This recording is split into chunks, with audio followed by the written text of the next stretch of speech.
बहुत जमाने पहले की बात है, जब सल्तनत बसरा में एक ऐसा बादशाह रहता था जिसका नाम सुल्तान फरीद था।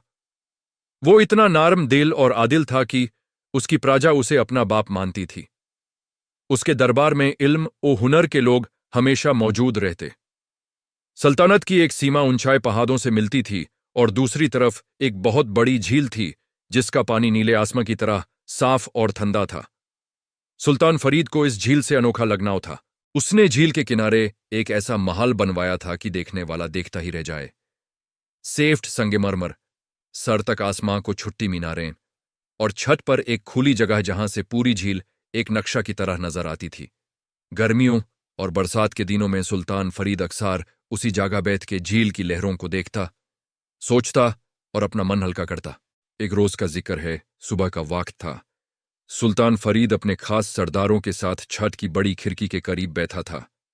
झील पर ठंडी हवा चल रही थी और पानी में सूरज की पहली किरण ऐसी चमक रही थी जैसे लाखों दिए एक साथ जल गए हों। सुल्तान की नजर झील की दूर तक फैली सतह पर घूम रही थी कि अचानक एक छोटी सी कश्ती नजर आई। उस कश्ती में एक नौजवान था जिसका चेहरा दूर से भी पूर्ण नूर और दार्द भरी आंखों वाला नजर आता था। उसके साथ एक औरत थी, एक ऐसी हसीन औरत की आंखें हटा लेना मुश्किल था। सुल्तान का दिल बेख्तियार उन दोनों की तरफ खिंचा। फौरन अपने आदमियों को हुक्म दिया कि जाओ और उन्हें इज्जत के साथ मेरे पास ले आओ। हुक्म मिलते ही वो गए और कुछ पल में वो दोनों सुल्तान के सामने हाजिर थे। नौजवान ने सुल्तान फरीद के तख्त को अदब से चुमा। औरत ने भी निहायत वकार से सलाम अदा किया। सुल्तान ने दुआए खैर के बाद पूछा, कौन हो तुम दोनों, कहां से आए हो और इस तन्हाई में कहां जा रहे थे? नौजवान ने सबसे पहले सर झुकाया और बोला, हुजरत, हमारी दास्तान बहुत लंबी है, आपका कीमती वक्त जाया हो जाएगा। सुल्तान ने मुस्करा के कहा, बेटा, आज की सुबह तुम्हारी दास्तान के लिए ही आई है। तुम इस हसीन खातून को हमारे महल में बिगुमात के पास भेज दो और फिर अपना पूरा हाल खुल के बयान करो। मुझे तुम्हारी आंखों में एक ऐसी कहानी नजर आ रही है जो सुननी चाहिए। औरत को अंदर भेजा गया और नौजवान ने बात शुरू की। हुजरत, मेरा नाम अफजाल है और मेरा वतन शहर दिबाल है। मेरा बाप वहां का एक माना हुआ ताजिर था, साफ दिल, नीक इंसान और दौलत के साथ दिल का अमीर भी। जब मैं पैदा हुआ तो उसने मुझे आंखों का नूर समझा, हाथ का हार समझा, तमाम इल्म ओ अदब सिखाया, कुरान पढ़ाया, तलवार चलवाई, गौदा सिखाया, सब कुछ। मैं अभी 13-14 बरस का ही था कि मेरे वालिद दुनिया से रुखसत हो गए। विरासत में दौलत मिली, मकान मिला, जमीन मिली। मैं अपने दोस्तों के साथ खुशी खुरामी से दिन गुजारने लगा। जिंदगी आसान थी, कल की फिक्र नहीं थी। फिर एक रात आई जिसने पूरी जिंदगी बदल दी। ख्वाब में देखा कि आसमान से एक भारी अंधेरी आ गई, इतनी भारी कि दिन में रात हो गई। फिर पानी से एक भयंकर बड़ा जानवर निकला, मुंह खोला हुआ और सीधा मेरी तरफ दौड़ा। मैं भागा मगर वो मेरे पीछे था। पकड़ के मुझे अपने मुंह में ले लिया और आसमान की तरफ उड़ गया। ऊपर एक जगह आग जल रही थी, मुझे उसमें डालना चाहता था। तभी ऐसी तेज आंधी चाली कि हवा के झोंके ने मुझे उस जानवर के मुंह से छीन लिया और एक ऊंचे पहाड़ पर लपटक दिया। पहाड़ पर पहुंचा तो एक चीटी सी जगह से एक काला सांप निकल के मुझे दसने आया। मैं भागा, फिर वो जानवर दोबारा आ गया और मुझसे लिपट गया।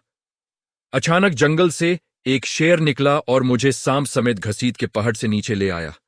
नींद खुल गई, बड़ान पसीने से भीगा हुआ था। रात भर नींद ना आई। सुबह पूरे देबाल के सबसे बुजुर्गवार और मुअतबर नुजुमी के पास गया। उसने मेरा हाथ देखा, आंखें बैंड की, अपनी किताब खोली, काफी देर सोचा, फिर बोला, अफजाल, ये ख्वाब बेकार नहीं है, इसमें एक बड़ी खबरदार है। अभी तदबीर करो वरना बड़ी मुसीबत सर पर आ सकती है। मैंने कहा, आप जो कहें मैं उसी पर चलूंगा।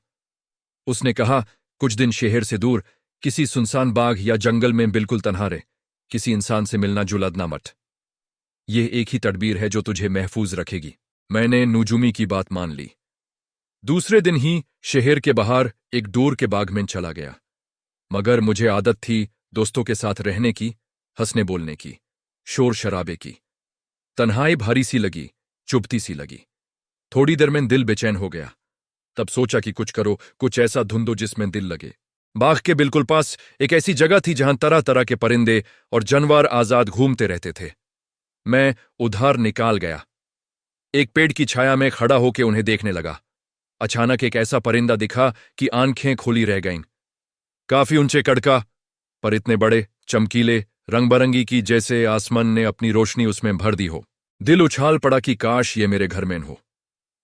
वापस बाग में आया, एक मजबूत रस्सी उठाई, एक सिरे पर फंदा बनाया, दूसरा सिरा अपनी कमर से मजबूती से बांधा। फंदे के करीब छोटा सा दाना बिछा दिया, दूर जाके खड़ा हो गया, सोच रहा था कि अभी आता है। परिंदा घूमता घूमता करीब आया। दाना देखा, आंखें चमकिन। एकदम झापट के आया और पांव फंदे में फंस गया। बहुत उबाला, बहुत कोशिश की, मगर छूट ना सका। घबराहट में आसमान की तरफ उड़ान भरी, और उस परिंदे की उड़ान में ऐसी ताकत थी कि मैं भी उसके साथ ऊपर उठ गया। जमीन नीचे रह गई, शहर नीचे रह गया, पहाड़ नीचे रह गए। इतनी बुलंदी थी कि नीचे देखना दुश्वार था।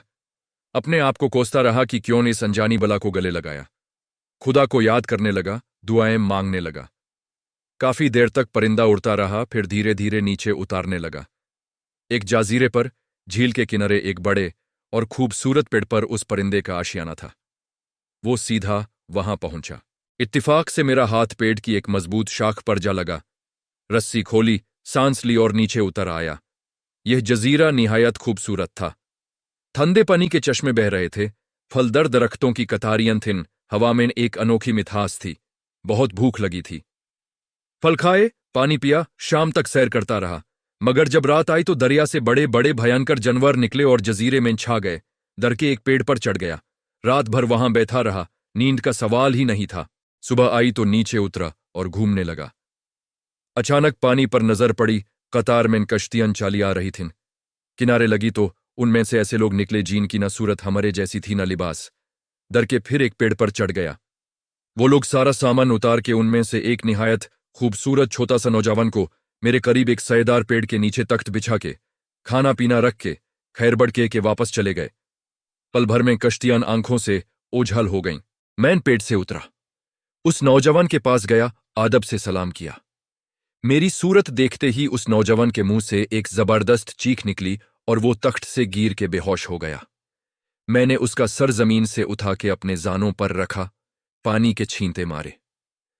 होश आया, मगर मुझे देख के फिर रोने लगा, कांपने लगा। मैंने दिल से तसल्ली दी, कहा, मुझसे डरो ना मत, मैं तेरा दोस्त हूं, तेरा भाई हूं। तब उसने थोड़ी हिम्मत बांधी और बोला, भाईजान, मेरी कहानी पहले सुन लो, फिर समझोगे कि यह डरना बेवजह नहीं था। उसने कहा, मेरा नाम शहजादा कमरान है। मेरा बाप सुल्तान मुख्तार इस जाजीरे से 3 रोज की राह पर एक और जाजीरे का हाकिम है। जब मैं पैदा हुआ तो नुजुमियों को बुलाया गया। उन्होंने मेरी किस्मत की लकीर देखी और कहा, हुजरत, यह शहजादा बहुत बड़ा और मकबूल बादशाह बनेगा, इसका नाम आसमान तक पहुंचेगा। मगर 30वां साल की उम्र में एक खतरा है। अगर किसी तरह 5 रोज किसी सुनसान जगह बिल्कुल अकेले, बिना किसी इंसान के गुजर गयन तो तमाम जिंदगी आयश ओ आराम से गुजरेगी। मेरा बाप ने उनकी बात मानी। जब मेरी उम्र 30वां की हुई तो मुझे इस सुनसान जाजीरे में छोड़ दिया गया।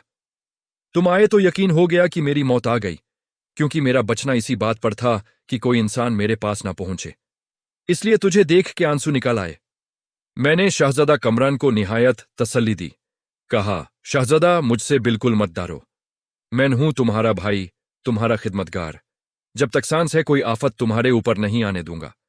यह सुन के उसकी जान में जान आई और मैं दिन रात दिलसोजी से उसकी खिदमत करने लगा। 3-4 दिन में दोस्ती इतनी गहरी हो गई कि हम दोनों एक दूसरे के बिन अधूरे लगते। इस तरह 8 रोज गुजार गए। 9वां रोज आया तो कमरान ने बहुत खुश होकर कहा, यार अफजाल, अगर आज भी कोई मुसीबत नहीं आई तो खुदा के फाजल से मेरी तमाम जिंदगी आराम और ऐश में गुजरेगी। फिर बोला, तेरा एहसान मैं कभी नहीं भूलूंगा, हमेशा मेरे साथ रहना। मैंने कहा, तुम्हारे कहने की जरूरत नहीं, मेरा दिल खुद नहीं चाहता जुदा होना, तुम इत्मीनान रखो। दोपहर में खाना खाया। कमरन तख्त पर लेट के बातें करने लगा। इसी गुफ्तगू के दौरान एक पेड़ से, जो बिल्कुल सामने था, एक खूबसूरत पीला सेब गिरा। कमरान ने कहा, यार उठाओ उस सेब को, काटो और खिलाओ। मैं उठा के लाया, एक बार चाकू निकाला और काटने लगा। कमरान ने कहा, सेब को मेरे करीब लाओ, रंग बहुत अच्छा है। मैं चाकू से काटा हुआ करीब ले गया। कमरान ने तकिए से गर्दन उठाई कि सेब को घूर से देखे। उसी पल उसके सर की हल्की सी टक्कर मेरे हाथ को लगी और चाकू हाथ से छूट के सीधा कामरान के हल्क पर जा गिरा। मैं ये देख के ऐसा सहम गया कि पांव जमीन पर गड़ गए। जल्दी से चाकू निकाला मगर इतनी गहराई तक घुस गया था कि तमाम रगें कट चुकी थीं। हल्क से खून का तेज फावरा चल पड़ा। कमरान एक झटाके में बेहोश हुआ और तख्त से गिरा। एक पल में उसकी रूह परवाज कर गई। मैं इंस्टेंट खड़ा रहा। आंखों के सामने अंधेरा था, सीना टूट गया। रात भर एक भी नींद नहीं आई, आंसुओं ने दमन भिगोए रखा। दूसरी सुबह वही कश्तियां फिर पानी में नजर आए। लोग गाते बजाते आए, खुशी के लिबास में। जब कमरान को मुर्दा देखा तो मातम बिछ गया। उनके साथ कमरान का बाप सुल्तान मुख्तार भी था। मुर्दे बेटे को देख के पूरा टूट गया। फिर मुझे देखा और कहा, कमबख्त, तूने मेरे जिगर पार को हलाक कर दिया। मैंने रोने लग के कहा, हुजरत, इसमें मेरा जर्रा भी कसूर नहीं, तकदीर ने जो लिखा था वो हो गया। मगर सुल्तान मुख्तार ने एक ना सुनी और मुझे गिरफ्तार करवा लिया। 2 रोज बाद सुल्तनात के किनारे पहुंचे। हजारों लोग कामरन का इंतजार कर रहे थे, रेंजिन लिबास में। मौत की खबर सुनी तो वावेला हो गया। रोना पीता शुरू हो गया। लोगों को पता चला कि मैं कातिल हूं तो पत्थर मारने शुरू कर दिए। बहुत बुरा हाल हुआ। कैद खाने में डाला गया। 10 रोज मतीम रहा। 10 रोज बाद सुल्तान ने बुलाया। कहा, बोल, क्यों किया तूने? अगर सच बोल दे तो माफी दे दूंगा। मैंने रो के सब कुछ बयान किया, मगर सुल्तान ने पूरी तरह न माना। एक बड़ा जानवर एक पालड़ में बांधा, रस्सी छोड़ी, वो पानी में डूब गया। सुल्तान बोला, यही तेरा अंजाम होगा। मैंने कहा, हुजरत, मैं सच्चा हूं। अगर मेरी मौत यहां लिखी है तो मैं हाजिर हूं। मुझे भी उसी पलड़ में बिठाया गया, रस्सी छोड़ी, पानी में डूबने लगा। मैंने आंखें बैंड की, खुदा को याद किया। जब पानी की तह में पहुंचा तो पानी ने एक बार फिर मुझे ऊपर उछल दिया। हाथ किसी सख्त चीज पर जा लगा। आंखें खोलीं तो एक बड़ा जहाज पानी में रवा था। मैं उछल के उस पर चढ़ गया। जहाज खूबसूरत था, कई आलिशान कमरे थे। अंदर गया तो एक निहायत शानदार पलंग था। कोई सो रहा था, कनीजें आसपास थीं। चादर हटा के देखा तो एक ऐसी हसीन औरत थी जिसकी मिसाल 2 अल्फाज में नहीं दी जा सकती। बेख्तियार एक बोसा उसके गाल पर दे दिया। वो चौंक के उठ बैठी और पूछा, कौन हो तुम और यहां कैसे पहुंचे? मैंने अपना हाल बताया, फिर कहा, तुम भी अपना हाल बताओ। उसने कहा, मेरा नाम शहजादी जुबेदा है। मेरा बाप मलिक अजीम बहुत से खूबसूरत इलाकों का हाकिम था। मैं उसकी एक ही औलाद थी। बहुत लाड प्यार मिला मुझे। एक रोज मेरा बाप शिकार खेलने जंगल में गया। वहां एक निहायत खूबसूरत हिरन देखा, बिल्कुल सामने से निकला। बाप ने जिंदा पकड़ना चाहा, घोड़ा पीछे डाल दिया। हिरन भागता रहा, बहुत दूर तक पीछा किया मगर हाथ न आया और झदियों में घुस के ओझाल हो गया। बाप की घोड़ी थक गई। शाम का वक्त था। एक पेड़ के नीचे बैठ के सुस्ता रहा। रात पड़ी तो थोड़ी दूर आग रोशन नजर आई। वो वहां गया। करीब पहुंचा तो देखा एक निहायत खबीस बदसूरत इंसान आग के पास बैठा था। गोश्त भूनता खा रहा था। शराब का प्याला सामने था। उसके करीब एक जवान हसीन औरत बैठी थी जिसके हाथ रस्सी से बंधे थे। गोद में एक छोटा बच्चा था। मेरा बाप छुपता हुआ करीब जाके देखने लगा। थोड़ी देर बाद उस खबीस ने औरत से कहा, कब तक ये जिद करेगी? मेरी बात मान ले, वरना ऐसा आजाब दूंगा जो याद रखेगी। औरत ने कहा, मर्दाल, मुझे तेरी बात मंजूर करना तो दूर, तेरी सूरत देखना भी गवारा नहीं मुझे। ये सुन के वो पगाल हो गया। तलवार नियान से निकालिन। मेरा बाप और बर्दाश्त न कर सका। कमान में तीर चढ़ा के एक ही तीर से उस खबीस को धेरा लिया। वो फौरन गिर के हलक हो गया। औरत ने उसे मुर्दा गिरा देखा तो जान में जान आई। मेरा बाप छुपता हुआ निकला और उसके पास आया। वो उसके कड़मोन में गिर पड़ी, हाथ बांध के बोली, आपने मेरी जान बचा ली, अगर 1000 जानें भी होती तो हड़ा नहीं कर सकती। मेरा बाप ने तसल्ली दी और पूछा, कौन हो तुम? उसने कहा, मैं एक शरीफ घर की बीवी हूं। इस जालिम ने मुझसे मोहब्बत का दावा किया, इनकार पर अपने हाथ से पकड़ के इस जंगल में ले आया। काफी अरसा अजाब देता रहा। आज आपके आने से जान बची। मेरा बाप उसे अपने महल में ले गया। उसकी और उसके बेटे की परवरिश करने लगा। मैं भी बाप की खुशी के लिए उनका ख्याल रखती, मगर दिल में कुछ सलती रहती, क्योंकि जब से वो आए बाप की मोहब्बत का बैलेंस बदल गया था। वो बच्चा रफात जावन हुआ, बाप उसे बहुत प्यार करने लगा। एक रोज उसने सारी सल्तनत रफात को दे दी। जब रफात तख्त पर बैठा तो चलबाज लोगों ने उसे भड़काया। बोला, जब तक मालिक अजीम जिंदा है तुम्हारा तख्त महफूज नहीं। अंजाम ये हुआ कि उस एहसान फरामोश ने मेरे बाप को कत्ल कर दिया। फिर मुझे भी हटाने की तदबीर करने लगा, मगर मेरे बाप का बुधा वजीर कामिल था, दिल का सच्चा, मुझसे और मेरे बाप से बेहद मोहब्बत रखने वाला। उसने मुझे सब कुछ बताया और एक जहाज का बंदोबस्त करके एक रात मुझे कनीजून के साथ चुपचाप सवा कराया।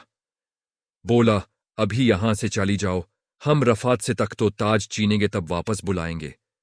अब वहां से 10 रोज गुजर गए, कोई खबर नहीं। तन्हाई में रोती रहती हूं। आज तुम आ गए तो लगा अल्लाह ने सुना। मैंने शहजादी जुबैदा को अपना पूरा किस्सा सुनाया। उसने मेरा हाल सुन के दिल से महसूस किया। मेरी बातों से वो मुतासिर हो गई और मेरे कहने पर निकाह कर लिया। इसके बाद काफी रोज दरिया में चलते रहे।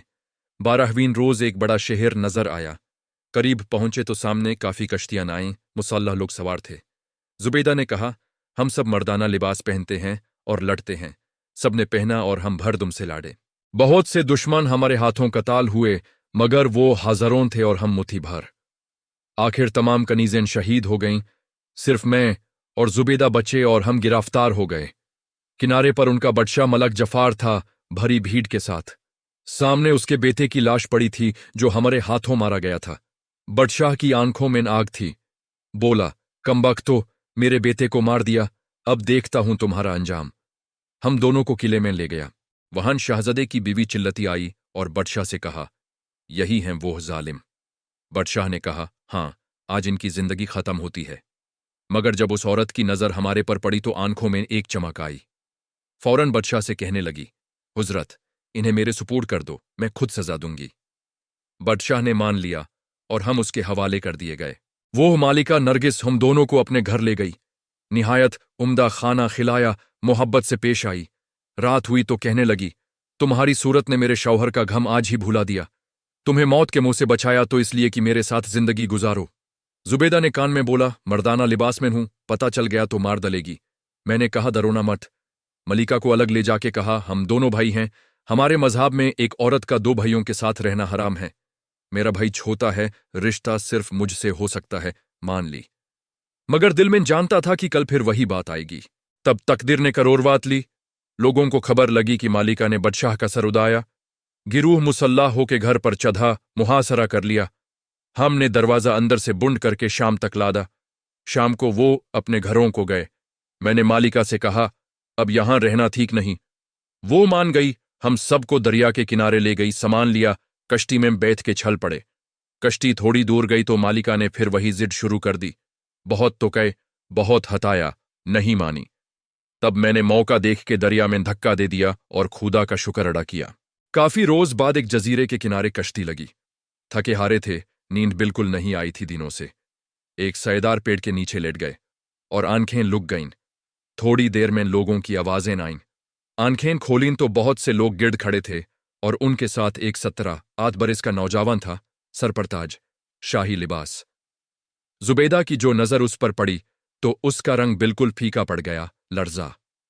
लोगों ने पूछा, कौन हो तुम? मैंने देखा कि जुबैदा को इस नौजवान को देख के ये हाल हुआ। सोचा कुछ राज है, असली बात मत बताओ। कह दिया कि हम दोनों भाई हैं। बाप ताजिर था, तकदीर खराब थी, दरिया में डूबा, हम बड़ी मुश्किलों से यहां पहुंचे। नौजवान को दुख हुआ, कहा, अब कोई फिक्र नहीं। कुछ आदमी हम पे छोड़ के खुद आगे निकला। जब गया तो मैंने जुबैदा के चेहरे पर पानी छिड़का और पूछा कि ये क्या हुआ। उसने थंदी आ भरी, बोली, हम फिर अपने दुश्मन के दायरे में आ गए। ये वो ही रफात है जिसने मेरे बाप को मारा। मर्दाने लिबास में पहचान नहीं सका। कोई राह निकालनी चाहिए। मैंने कहा, डरोना मत। फिर हम उनके साथ शहर की तरफ चाले। रफात ने हम दोनों का निहायत इज्जत से ख्याल रखा, महल के पास कर दिया। सरदारुन अमीराउन से मेरी बड़ी गहरी दोस्ती हो गई। एक रोज मेरा रफत के पास जाना ना हुआ। वो खुद मेरे घर आ गया। मैं बाहर था। जुबैदा दरीचे पर जनाना लिबास पहने थी। रफत ने देखा और फौरन पहचान लिया। वजीर कामिल को बुलाया और बात की। मगर यही वजीर कामिल था जो दिल से पहले बदशाह और शहजादी का वफादार था। दिल में खुश हुआ। रफत से कहा, मुझे इजाजत दें, मैं इस नौजवान से हाल पूछता हूं। रफत ने कहा, जाओ।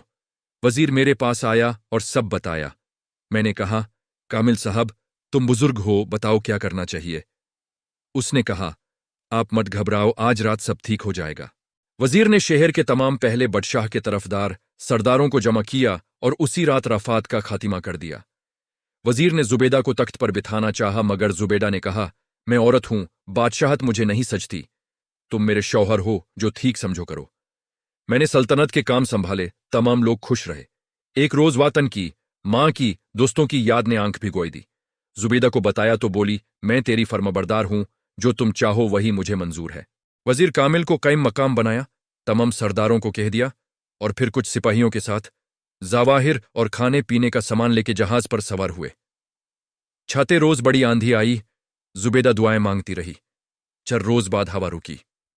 एक जाजीरे के किनारे पहुंचे, कीमा लगाया। वहां के बदशाह के लोगों ने भदकाया कि दुश्मन आया है, चढ़ाई हो गई। 3 रोज लड़ाई चाली। तीसरी रात बड़ी फौज आई, मेरी सारी फौज खत्म हो गई। जब कोई सूरत नहीं रही तो हम रात के अंधेरों में निकले, छुपते छुपाते चाले। तीसरे रोज लकदियान बांध के कश्ती बनाई और दरिया में डाल दी, और अल्लाह की रजा से सुल्तान फरीद बसरा की खिदमत में हाजिर हो गए। सुल्तान फरीद ने यह पूरी दास्तान अफजाल की जुबानी सुनी तो आंखें भर आईं। कहा, अफजाल, तुम सच्ची हिम्मत और नेकी के इंसान हो। इतनी मुश्किलों के बाद भी दिल नहीं टूटा, हिम्मत नहीं हरी। तुमसे मिलके दिल बहुत खुश हुआ। अब बताओ, क्या चाहते हो, कहाँ जाना चाहते हो? अफजल ने कहा, हुजरत, मैं एक बार अपनी मां को, अपने वतान देबल को देखना चाहता हूं, जो आपकी सल्तनत बसरा के बिल्कुल करीब है। अगर आप इजाजत दें तो वहां जाकर तमाम उम्र आपकी खिदमत में हाजिर रहूंगा। सुल्तान फरीद ने उसी वक्त दिबाल की हुकूमत का फरमान अफजाल के नाम लिख के उससे अता फरमाया। अफजल अपनी बीवी शहजादी जुबैदा के हमारा वतन दिबाल पहुंचा।